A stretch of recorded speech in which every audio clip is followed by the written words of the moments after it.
উপকূলে ৩৪ বছরও শুকায়নি ৯১-এর ঘূর্ণিঝড়ের ক্ষত। ভয়াবহ সেই রাতের বিভীষিকা এখনও ভুলতে পারেনি উপকূলবাসী। টেকসই বেড়িবাঁধের চাওয়া আজও পূরণ হয়নি কক্সবাজারের দ্বীপ উপজেলা কুতুবদিয়ার লাখো মানুষের। মোর্শেদুর রহমান খোকনের তথ্য ছবিতে ডেস্ক রিপোর্ট। ভয়াল ২৯ এপ্রিল আজ। ৩৪ বছর আগে ৯১-এর এই দিনে প্রলয়ঙ্করী ঘূর্ণিঝড় ও জলোচ্ছ্বাসে লণ্ডভণ্ড হয়েছিল দেশের উপকূলীয় অঞ্চল। বেশি ক্ষতি হয় চট্টগ্রাম ও কক্সবাজারে। সরকারি হিসেবে প্রায় ১,৩৮,০০০ মানুষের মৃত্যু হয় সেই দুর্যোগে।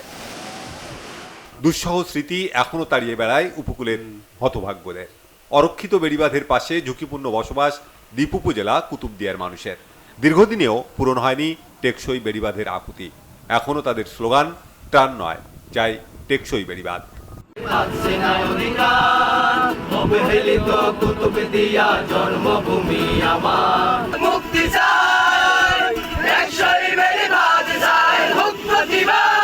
কুতুবদিয়ার মানুষ করে আসছে, আন্দোলন করে আসছে, প্রতিবাদ করে আসছে।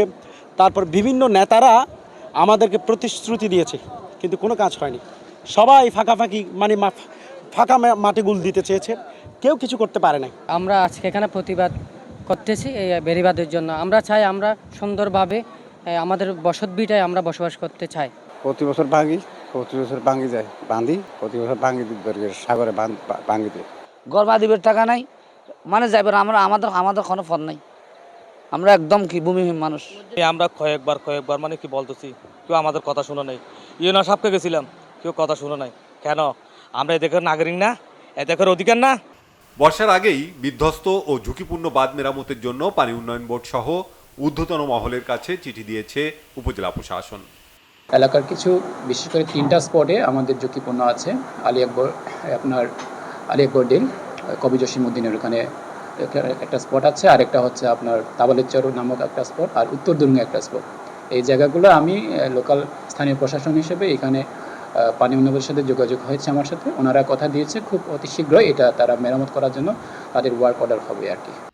ঘূর্ণিঝড় ও জলোচ্ছ্বাসের গভীর ক্ষতের ৩৪ বছরেও স্থানীয়দের প্রাণ ও সম্পদ রক্ষায় নির্মিত হয়নি টেকসই বাঁধ। তারা বলছেন শুধু প্রকল্পের নামে অর্থের নয়ছয় হয়েছে। সাগরে ঢেউ ফুসতে দেখলেই আতঙ্ক ভর করে এই জনপদের মানুষের মনে। Bangla vision news desk.